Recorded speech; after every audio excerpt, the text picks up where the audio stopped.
वैसे नहीं सर, देखिए जो 1992 का हमने वर्ल्ड कप जीता था ना, उसमें इमरान खान साहब उसके कप्तान थे, ट्रॉफी कप्तान ने ली थी, मुबारकबाद कप्तान को मिली।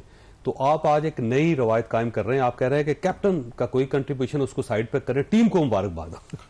तो इन्हें कहें ना कि उस जो जिसने कप जीता था 92 में, उसको आपने झूठे केसेस के अंदर जेल में डाल दिया है। वो आपके कौमी हीरो हैं। पूरी दुनिया के अंदर जब ये जंग छिड़ी हुई थी तो डिस्कस होता था हर जगह पर इंपॉर्टेंट इमरान खान जो मकबूल हैं, जो लीडर हैं कौम के, वो जेल में रख के और फार्म 47 वालों के जरिए आप लड़ना चाहते हैं तो इनके पीछे तो लड़े तो हैं, ये नहीं तो गए। देखें लड़े हैं, अवाम की भी सपोर्ट हुई, अवाम की सपोर्ट नवाज शरीफ को नहीं हुई, ये लड़े जीते। देखें जो शहबाज शरीफ साहब हैं या नवाज शरीफ साहब हैं या जरदारी साहब जो हैं, आप इन्हें समझते हैं कि ये लड़े हैं। अवाम की सपोर्ट थी और हमारे नौजवान लड़े हैं। तो फौजी नौजवान 2019 में इमरान खान साहब ने त्यारा गिराया था। देखें अभी नंदर को इन्होंने गिरफ्तार किया उस वक्त जिस तरह मोदी का नाम लेकर और इमरान खान ने कहा मोदी, क्या ऐसे अल्फाज आपने किसी से सुने हैं? तो उन्होंने तो इस सारी स्टैंड लिया था। उन्होंने कहा था कि पाकिस्तान जो है रद्द-ए-अमल करने का सोचेगा नहीं बल्कि रद्द-ए-अमल देगा, और इमरान खान ने दिया। क्या ऐसा बयान किसी की तरफ से आया? अच्छा, वैसे अगर इस आर्गूमेंट को मान लिया जाए ना, तो इमरान खान साहब वाहिद आदमी हैं, पूरे पाकिस्तान के वाहिद लीडर हैं जिन्होंने मोदी के इलेक्शन में उनके लिए कलमा हक कहा था, जिसमें मोदी जीता था। आज भी आपके गले पड़ी हुई ट्वीट हो। देखें, मोदी को जिन्होंने मुबारकें दी, जिनकी शादियों के अंदर लाहौर आ जाती उम्रा, उनका तो आप जिक्र नहीं करते, लेकिन इमरान खान ने जिस तरह मौक़िफ़ लिया उस पर आप चौधरी साहब कमाल ही कर रहे हैं कि एक जुमला भी नहीं आप बोल रहे कि इमरान खान ने पहली स्टेटमेंट भी उसने दी, और उसी सोशल मीडिया की आज तारीफें कर रहे हैं, उसी पीटीआई की तमाम लोग तारीफें कर रहे हैं कि इन्होंने पूरा रोल अदा किया है यकजहती वाले मामले पे। कौमी इशू के ऊपर इन्होंने मैनिपुलेट नहीं किया बल्कि कौमी इत्तेहाद की बात की। आपकी पार्टी में बहुत सारे स्पाइलर थे, खामोश रहे, नेगेटिव बात करते। इवन वो मिस्त्री कहते हैं सबको, जो लोग जंग लड़ रहे थे। आप जरा अपना खोल के देखें अपना पूरा सोशल मीडिया। देखें, मुझे काबिल शर्म है, मैं सीरियसली कह रहा हूं। देखें, जरताज गुल साहब के देख ले ट्वीट। देखें जरताज गुल, क्या पीटीआई ऑफिशियल सनम जावेद का देख लिया। देखें सनम, मैं वही गुजारिश कर रहा हूं कि हमेशा हम कहते हैं कि तमाम इदारे अपनी हदूद के अंदर हैं। इस मौक़िफ़ से तो आप हमें पीछे नहीं हटा सकते। जंग के मामले में नहीं, जंग के मामले के अंदर क्या उन्होंने भारत को सपोर्ट किया है? उन्होंने यही कहा है ना कि महाज जहां पर है आप उधर रहिए, हमें ना अगवा कीजिए। तो ये अगवा करना कोई अच्छी बात तो नहीं है ना। आप इसको सपोर्ट कर रहे हैं कि लोगों को उठा लेना, प्रेस कॉन्फ्रेंस करवा लेना। अल्फाज दोहराना नहीं चाहते, उन्होंने कहा कि जाओ जाओ अंदर बहुत लड़ लिया, बाहर जाके लड़ो। तो अंदर किसने लड़ा है? क्या अंदर नहीं लड़ा? नहीं साहब, आपने वैसे मैं वही कह रहा हूं, मेरा ख्याल है अपने मैं वही कह रहा हूं ना। देखें, आप गलत साइड पे चले गए। आप यकीन करें कि जो थोड़ी सी पॉपुलैरिटी रहेगी पार्टी खत्म हो जाएगी। सुन लें, अगर नहीं पॉपुलैरिटी खत्म होती तो आप देख लेते कि आज फैसला करा लेना, आज फैसला करा लें, दोबारा करा लें। मैं वाजिया कहता हूं, जब ये सारा इशू बना, जब हमारी जंग छिड़ी, क्या इमरान खान को रिहा नहीं करना चाहिए यार? इस नैरेटिव के साथ आज इलेक्शन हो जाए, आप दुनिया के अंदर क्या मैसेज भेज रहे हैं कि पाकिस्तान के अंदर कानून नहीं है, जेली मैंडेट है, सुप्रीम कोर्ट में फैसला दे रहे हैं। एक तरफ जंग है, वहां पर सिविलियन का मिलिट्री ट्रायल का फैसला दे रहे हैं, वहां पर जो है जंग चल रही है, आप लोगों को गिरफ्तार करके जेलों में डाल रहे हैं। सबसे बड़े लीडर को आपने जेल में डाल दिया, उनकी बहनें ना मिल सके, उनके वकला ना मिल सके। तो ये पॉलिसी किसकी है? हमारी है।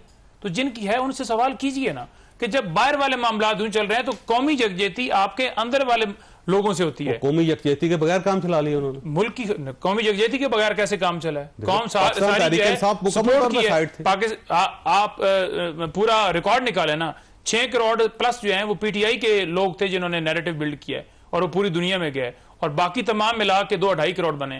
चलो जी, बहुत अच्छा हो गया। जैसा थोड़ा की ख्याल है थोड़े मेरे ख्याल में इस पॉलिटिकल डिस्कशन से जो 6.5 करोड़ 2 करोड़ आप 2.5 करोड़ रह गए। देखिए, विक्ट्री इज पाकिस्तान।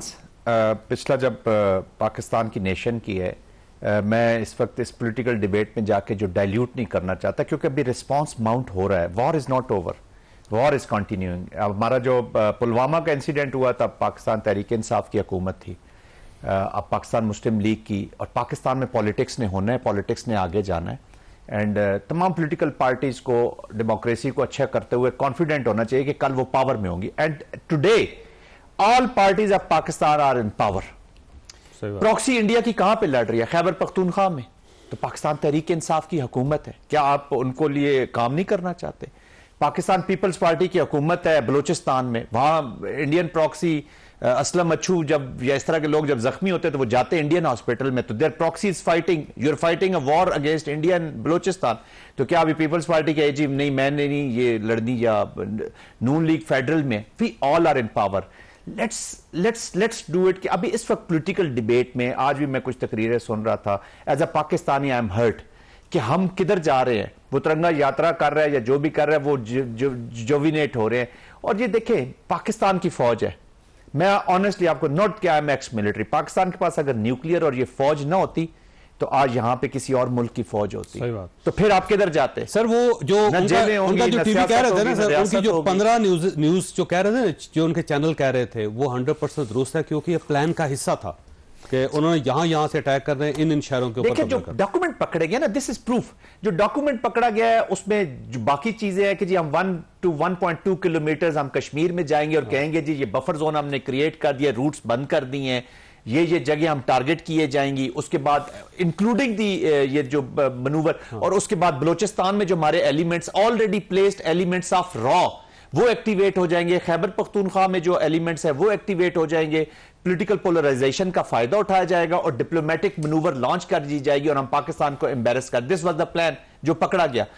फिर उसमें बहुत सारी छोटी सी चीजें होना शुरू हो गई। वो 10 मिनट की एफआईआर में ये जाना था कि जी टारगेट किलिंग हुई है, वहां पे डिस्क्रिमिनेट का लफ्ज चला गया। तो ये पकड़े गए documents. I think we should, देखिए Pakistan as of today, Pakistan का स्टेचर जिस जगह पे गया है, यू आर अ कंट्री जिसका वो लोग कह रहे हैं कि it has to be reckon with, तो we all will have to rise to the stature of most relevant हो गया। मोस्ट आप है ना जी। देखिए this is a nuclear war, कहना जंग कर लेंगे, जंग नहीं हुई, जंग अच्छी हुई, इट्स वेरी इजी। पाकिस्तान एक स्टेबिलिटी की तरफ जाना चाहता है। 1.6 बिलियन लोग तो इस रीजन में और बहुत सारी दुनिया और मरेगी। अब वो एक जिसके ऊपर वो मुसल्लत कर दिए, नार्सिस्ट किस्म का माइंडसेट मुसल्लत है जी इस वक्त भारत के अंदर, न्यूक्लियर उसके हाथ में। इस वक्त तो इंडिया के लोग खुद अपनी खैर इसकी स्क्रूटनी करें, इसकी स्क्रूटनी करें। आज मैं एक टीवी प्रोग्राम बैठा तो उन्होंने कहा जी कि ये देखिएगा हिटलर की तरह खुदकुशी कर ले या मरेगा ये वो, तो मैं कह यार अभी फिलहाल तो उसकी मरने की बातें ना करो कि हमें बड़ा सूट कर रहा है वो जिस तरीके से डिसइंटीग्रेशन की तरफ खालिस्तान मूवमेंट का इसी इवेंट पे उसने आगाज कर दी है। आज 500 सिख यात्री जिन्होंने आना है उसके ऊपर कौन सा इनका जी 30 जून को इनका जो इवेंट होना है राजा रणजीत सिंह के, जी हाँ, तो उस पे आना, उसके ट्रेवल का उन्होंने बैन कर दिया। 5 उन्होंने मिसाइल सिखों पे मार दी हैं जी।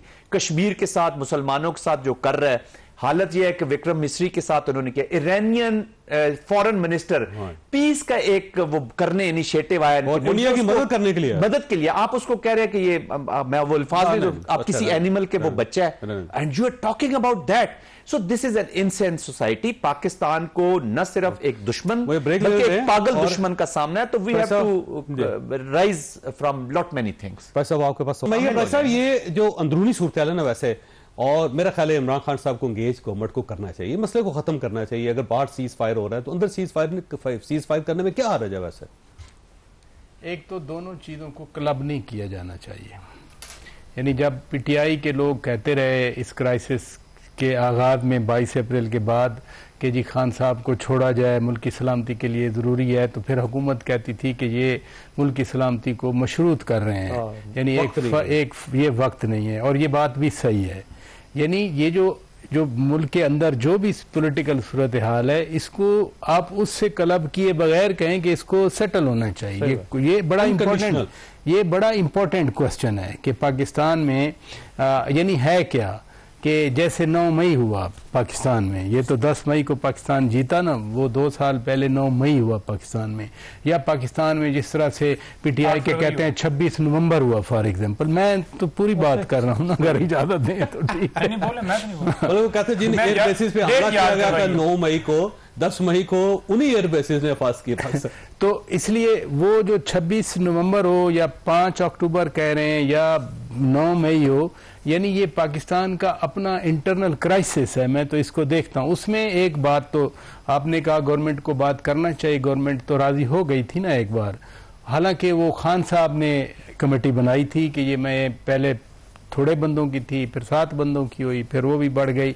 लेकिन वो फिर जनवरी में शुरू हुए बातचीत और कहा गया कि 30 जनवरी 31 जनवरी आखिरी डेट होगी, उसके बाद हम बातचीत नहीं करेंगे। और 31 का ऐलान इंतजार किए बगैर 1 हफ्ता पहले ही उसको ट्रंप की हलबर्दारी से पहले उन्होंने कहा, पहले ही हो गया। इसलिए कि यानी अब ये समझा जाए कि ना हुकूमत सीरियस है ना पीटीआई सीरियस है सेटलमेंट करने की, हर एक की अपनी कंडीशन हैं, अपने अपने पर्सपेक्टिव हैं।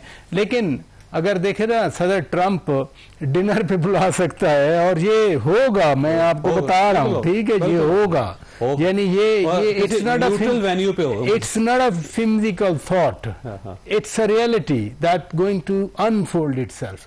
ये हो रहा है करीब दोनों प्राइम मिनिस्टर। हाँ, तो इसलिए ये जो है ना, ये वाला हमारा, आपने दुरुस्त फरमाया कि क्राइसिस सेटल होना चाहिए। बहुत टाइम हो गया और मैं इस क्राइसिस को देखता हूं 2014 से लेके आज 2025 भी आधा तो हो गया। पहले 2 पार्टीज थी, अब एक पूरा इदारा भी उसके अंदर इन्होंने लपेट लिया। क्राइसिस बढ़ता जा रहा है। अच्छा नईम साहब, ये वैसे गवर्नमेंट के साथ सुलह हो सकती है आपकी कि नहीं हो सकती? देखें, मामला पाकिस्तान के अंदर आइन और कानून की बालादस्ती का है। अगर अवाम का मैंडेट जो है वो तस्लीम कर लिया जाता तो ये मामलात यहाँ तक ना पहुँचते। हम तो कह रहे हैं कि अवामी मैंडेट तस्लीम कीजिए, रूल ऑफ लॉ लेके आइए। रूल ऑफ लॉ आपके मुल्क के अंदर होगा तो आपके मुल्क के अंदर इन्वेस्टमेंट आएगी, आपकी मैशत बेहतर होगी। अगर ये नहीं होगा तो फिर कोई भी आपके मुल्क के अंदर आके इन्वेस्टमेंट नहीं करेगा। एक तरफ आप मिलिट्री केस चला रहे हैं, एक तरफ झूठे केसेस में जेलों में डाला हुआ है, बुनियादी इंसानी आपका मुल्क खिलाफवर्जियां हैं, हमारा मुल्क है। जिस तरह सुप्रीम कोर्ट के अंदर, जिस तरह हाई कोर्ट के जजेस को थ्रेट किया जा रहा है, फैसले लिए जा रहे हैं, मखसूस नशिस्तें किसी की हैं और दी किसी को जा रही हैं। तो ये जो सारी सूरत हाल 2 सालों के अंदर हुई है, इससे पूरी दुनिया में भी इमेज खराब हुआ है और पाकिस्तान के अंदर इन्वेस्टमेंट भी नहीं आ रही, रोजगार के मौके भी कम है, लोग बाहर जा रहे हैं, मैशत आपकी नीचे जा रही है।